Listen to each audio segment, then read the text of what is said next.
ഇതിൻ്റെ ഒരു പിക്ചർ ഞാൻ കാണിച്ചത് ഇത് ഗൂഗിൾ എർത്തിലാണ്.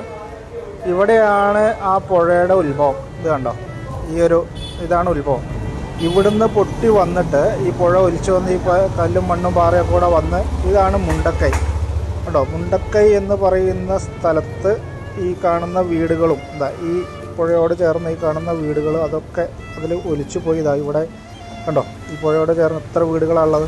ഇതെല്ലാം പോയി നേരെ വന്ന് ഇതിൽ കണ്ടുകൊണ്ടിരിക്കുന്ന സ്കൂള്, ആ മരം, ഇതൊക്കെ ഇതിൽ ഈ ക്രോസായിട്ട് കാണുന്ന ഈ ബിൽഡിംഗ് മാത്രമാണ് ഇപ്പോൾ അവിടെ നിലനിൽക്കുന്നത്. ബാക്കി ഇവിടെ ഇത് മൊത്തം പോന്നു.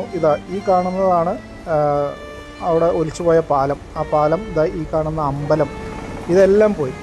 ഇത് പോയി അവിടുന്ന് നേരെ വന്ന് ഇത് കണ്ടോ, പുഴ വരുന്ന വരവ് കണ്ടോ, ഇതിലേ വന്ന് ഇവിടെയാണ് സൂചിപ്പാറ വാട്ടർഫോൾസ്. ഇത് കണ്ടോ, ഈ സൂചിപ്പാറ വാട്ടർഫോൾസ് അങ്ങോട്ട് ഇതിലേ പോയി ഇവിടുന്ന് ഇങ്ങനെ പോയിട്ട് ഇത്രയും കിലോമീറ്റർ പോത്തുകല്ല് കാണുന്നുണ്ടോ, ഇതുണ്ടോ, ഇത്രയും കിലോമീറ്റർ ഒഴുകി പോയിട്ടാണ് ആ ബോഡികൾ കിട്ടിയിട്ടുള്ളതെന്ന് പറഞ്ഞാൽ അതിൻ്റെ ഒരു ദുരന്തത്തിൻ്റെ വ്യാപ്തി എന്താണ്. അത്ര ദൂരം ആണ് ബോഡി ഒഴുകി പോയിട്ടുള്ളത്. നമുക്ക് ചിന്തിക്കാൻ പോലും പറ്റാത്തത്ര ദുരന്തമാണത്. ഇനിയും എത്ര ആൾ കിട്ടാനുണ്ട് എന്നുള്ളതാണ്. വല്ലാത്തൊരു കഷ്ടം തന്നെ അല്ലേ.